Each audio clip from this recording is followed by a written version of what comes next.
The final part in our MSP series is by far the most important part and one that can make or break a sale. And that is the follow-up. Now you can have the best services in the world, the best pricing, the best marketing, but if you the follow-up, it can ruin your chances at closing any of these new opportunities. So in this video, I want to run you through what I feel is a good follow-up process, including things you can do when the customer ghosts you, and perhaps you can then comment down below with any of your suggestions on how you do this any differently. Now, first of all, you of course need to send them the thing. Either email them or present it to them in person is a firm favorite, but not always possible for every situation. Whilst you do send it to them, or if you're presenting it to them, be sure that you ask for a follow-up meeting in person to run through the quote and maybe answer any questions as well. Which brings us to step 1 in the follow-up process. Call them to confirm they've actually received it. Even if you know they've received it because your email tracking software says they've opened it. Now, don't push them any more on this. Like, all you're doing is calling to make sure that it's got through the spam filters. And it also gives them a chance, of course, to ask any questions if they have seen it. Obviously, this needs to be a phone call. There's no point sending yet another email to ask if they received your email. And this can be done maybe a day or 2 days after sending the initial quote. Step 2 for follow-up. Send them an email anywhere from 2 to maybe 4 days later to ask if they have any questions. See why we didn't ask if they had any questions before? If they ask any questions, then you can respond. Or if they ask any questions already in step 1 of the follow-up, then you can use this as an opportunity to ask if you have answered all of their questions. Step 3, I'd suggest doing an email first to ask when is a good time to now invite your client into your offices. So you can run through the proposal, answer any final questions. Also, you can now give them a tour of your own office, meet your own staff, and just show them how you do things. Now think of the small details here. Maybe even find out how they take their teas or their coffees, what their favorite biscuit or cake is. Now this is your chance to wow them on their first visit.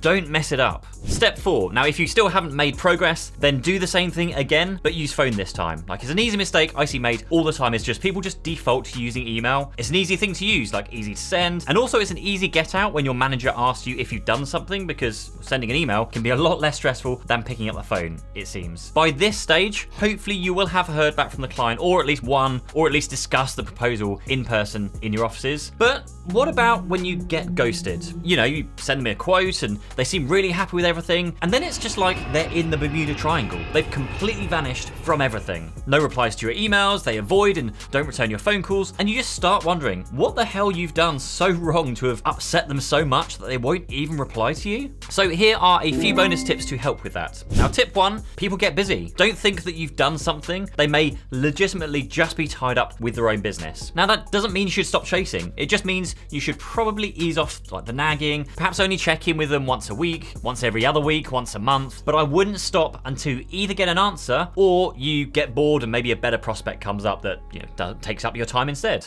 Tip number 2, one thing we did a few times which worked was to use a service called Cake Card. Actually, I think it's sponge.co.uk, and you can use this website to actually send a slice of cake inside a card in the post.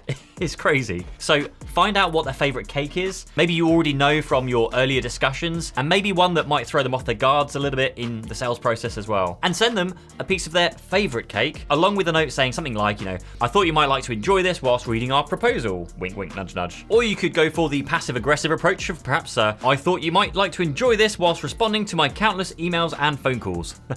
There are also some other really kind of creative ways that I've heard of, but haven't personally seen put to practice that often. Things like sending half of a £50 banknote with a note to say that you'll bring the other half along to the meeting. And even tricks like buying a really cool remote control car, sending the car to them, and then saying that you're going to bring the remote control to the next meeting. Now, those are quite creative ways, although they still feel a bit kind of salesy to me, a bit pushy. Tip number 3, video. Introduce video into some of the follow-up process. It is a super easy way to stand out from the crowd. You know, when sending a quote, for example, send a video that walks them through and explains why you've quoted what you have, highlight any risks such as pricing or stock issues that may have been a problem if they, you know, delay the decision by too much. In the follow-up process, you can use services such as Bonjoro, BombBomb, or Loom to quickly record your desk and send those videos to your clients. You'll even be able to see if they're opening and watching the videos, and of course, if they're watching your videos but still not responding, then at least you know they're watching and still listening to you, so keep sending those. Now just don't give up when it comes to the follow-up. And if you really are struggling with this and the whole like sales process, then check out Marketopia, who actually have dedicated appointment setters as part of their managed follow-up process that they offer. Thank you so much to Marketopia for sponsoring this video. I'll see you in the next one.